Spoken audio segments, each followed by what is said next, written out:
Hi, let's get started and we're going to look at some broccoli and some cauliflower. Broccoli, these are crowns. And again, they come in like a 20-pound carton. So if you're going to order broccoli crowns, that's about how much you would get. And it is just the crown. There's no stock when it comes to broccoli or broccoli crowns, what these are. This is usually an iced pack, so you have to be a little careful because there will be some melting ice and water in your coolers. Best thing to look for as you're looking at this, it's nice and green. I don't see any discoloration where these buds and bud clusters will start to turn yellow. And even if they're around long enough, they will actually start to flower. The correct term for broccoli actually is Italian sprouting broccoli. So you'll see many shoots coming out of here. When they harvest them, they cut all those off. How you're going to find any defects when it comes to broccoli is usually where they've been cut. So that's where they're going to show their age. They'll start to shrivel, they'll start to discolor. You'll see some might even start to decay in this area. These don't look too bad, they're nice and clean, they're fresh, the florets snap. There's no, and this is actually just blanching. It looks like it's yellowed, but it isn't. It's just that where it's coming in contact with the other floret next to it, it didn't green up here. That's all it is. It's not a defect. Now see, this one feels a little soft. I don't know, it's hard to show you soft, but there's some give to it. The broccoli and the florets and the crown is very tight. They're not overgrown. They're not enlarged buds. It's not yellow, but this has been around for a while. Again, you would flip it over and check where it's been cut, and you can almost see where it's starting to discolor. This is telling me that this was cut probably a few days ago. So that's why you want to keep ice on this to keep it as fresh as possible. And you'll also notice that this area will start to decay because it's been cut, it's starting to discolor, and now it'll start to break down in those areas. But overall, this isn't really bad broccoli crowns at all. And you can break these apart and put them out for broccoli florets. This is nice, tight, Italian sprouting broccoli. Next, we're going to talk about cauliflower. What's nice about these bags is it usually has a use by date on it. So when you're doing receiving, you can decide on how many days out from your receive date that it would be used by best. So if it's 8 days or 7 days, your receiving crew will have to check that. But an overall visual inspection, these are nice and clean. There's no discoloration to the curds. Where they've been cut is nice and fresh and clean. It's not showing its age much at all. The only thing that I don't like when it comes to bagged cauliflower is you get a lot of these very, very small pieces that usually accumulate down the bottom of the bag. And many times they just sort of disappear. If you're going to make soup or anything like that, they're just like gone. If you're going to put them on the salad bar, these are perfect for that. So those are things to look for when you're receiving broccoli and cauliflower. Thank you. Welcome to the next segment on roasting and steaming vegetables. So I have a pan of broccoli florets, and broccoli florets are going to be delivered to your operation in 3-pound bags. And they didn't just make that number up. 3 pounds is the perfect amount that fits into your 2-inch perforated steam table pan.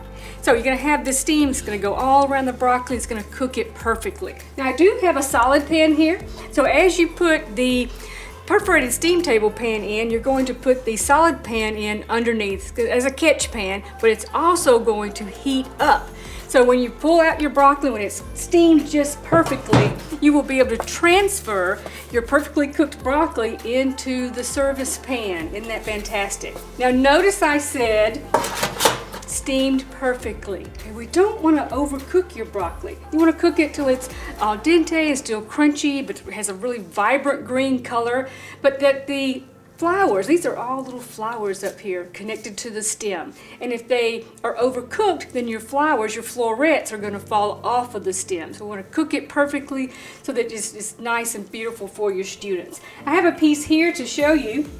you can see the comparison of the color. See the color change? That color change also represents sweetness. So as you steam it, you're going to sweeten this broccoli. It's going to be great for your students. Now sometimes you guys may want to blanch your broccoli for use in salads or vegetable dippers. So to blanch your broccoli, you're going to put it in the steamer for a very short period of time. Sometimes 30 seconds is enough in some of your steamers to get this bright green color change. Once you get the bright green color change, you're going to pull the pan out. You're going to transfer it to a full-size sheet pan. Get that sheet pan into your refrigerator, and within 15 minutes, you're going to have nice, beautiful, crunchy, blanched broccoli florets ready for salads, ready for veggie dippers. Really easy to do. Some of you may decide to prepare your broccoli in advance. Be sure that if you're doing that and you're panning it, cover it, label and date it, and store that in the refrigerator.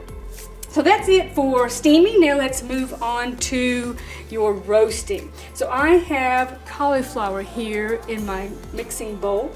And if you're going to add any seasonings to your oil for roasting, be sure to go ahead and mix the seasonings into your oil. Okay? But for today, I am using olive oil. You can use straight olive oil. You can use an olive oil blend. If you buy olive oil blend, usually it's a 60-40, 60% vegetable oil, 40% olive oil. If you can't find it, you can always make your own in-house by mixing your own vegetable oil and olive oil. It's a cost savings. So we're going to take our oil, we're going to put it over our cauliflower here. Set this aside, and sometimes you're going to have pieces of cauliflower that are larger than others. Just simply reach in and break those in half. No need to go get a paring knife or anything. It's really easy to break your cauliflower up. Now, I'm wearing gloves for this task. You noticed that when we were doing broccoli earlier, I had on gloves, but you would not need to wear gloves when you are steaming your fresh broccoli. But again, I'm putting on gloves today because I'm handling oil in the cauliflower. So we're going to toss this together really well, and then we're going to transfer the cauliflower to a full-size sheet pan for roasting. Really simple. You're just going to transfer your cauliflower there. Spread that out. And probably we're somewhere between 4 and 5 pounds of vegetable on each sheet pan. Nice even layers so you get that golden color when you're roasting. Now you may ask, okay, what temperature do we roast? All right, well, if it's a product that's going to be in the oven for a very short period of time, say like kale chips, then you want to put that in the convection oven, probably closer to 400 degrees. If you're doing cauliflower, broccoli florets, one of my favorites, baby carrots, then you're probably going to have the temperature closer to about 350 degrees. Now, I mentioned earlier that these products are going to be delivered into your operation in bags. I want to make sure that you open up the bag using kitchen shears that are designed for use in your operation. You don't go to the manager's office, okay, and grab scissors that are available there for cutting paper or whatnot. Okay, so that's what we have for roasting and steaming.